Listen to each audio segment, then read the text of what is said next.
মৃত্যু হলো এক অনিবার্য মুহূর্ত, যখন শেষবারের মতো চোখ বন্ধ হয় এবং আত্মা এক অজানা জগতের দিকে যাত্রা শুরু করে। মৃত্যুর কষ্টকে হজরত দাউদ আলাইহিসসালাম এমন যন্ত্রণাদায়ক বলেছেন যে পর্বত এতে ধসে যেত। এটি এমন যে যেন জবাইকারীর হাতে জীবন্ত ভেড়ার চামড়া ছেঁড়া হচ্ছে। আত্মা পা থেকে শুরু করে ধীরে ধীরে বুক হয়ে গলা পর্যন্ত এসে পৌঁছায়।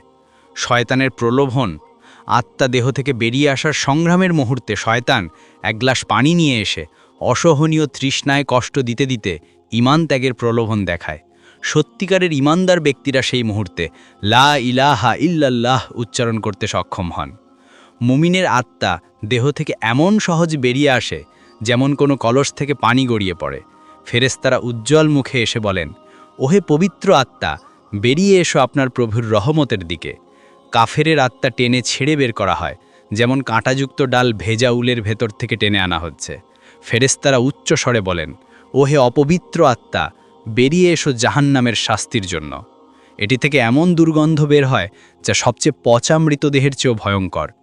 মুনকার ও নাকিরের প্রশ্ন উত্তর।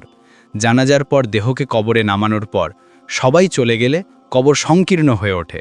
এরপর দুজন ভয়ানক ফেরেশতা মুনকার ও নাকির উপস্থিত হন প্রশ্ন করার জন্য। তারা 5টি প্রধান প্রশ্ন করেন। 1. তোমার প্রভুকে? মান রব্বুকা। 2. তোমার ধর্ম কি? মা দীনুকা। 3. তোমার নবীকে? মা নাবিউকা। 4. তোমার কিতাব কি? মা কিতাবুকা। 5. তোমার কাজ কি ছিল? মা আমালুকা। প্রশ্নের সঠিক উত্তর দেওয়ার উপর নির্ভর করে কবরের ভেতরের জীবন কেমন হবে। বারজাক হল এই দুনিয়া ও আখিরতের মধ্যবর্তী এক অপেক্ষার স্থান।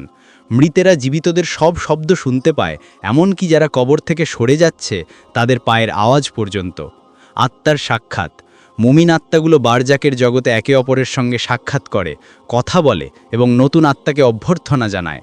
স্বপ্নের মাধ্যমে যোগাযোগ। বিশেষ আত্মাগুলো কখনো কখনো জীবিতদের সঙ্গে যোগাযোগ করতে পারে, যা রুয়াজ সাদিকা, সত্য স্বপ্ন হিসেবে বিবেচিত। শহীদ ও আলেম বা জ্ঞানী ব্যক্তিরা কবরের শাস্তির হাত থেকে রক্ষা পান এবং উচ্চ মর্যাদা লাভ করেন।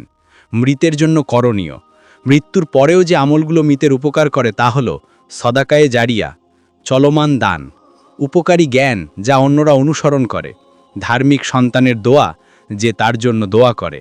এছাড়াও মৃতদের জন্য দোয়া করা, তাদের নামে দান করা এবং কুরআন তিলাওয়াত করা অত্যন্ত মূল্যবান উপহার।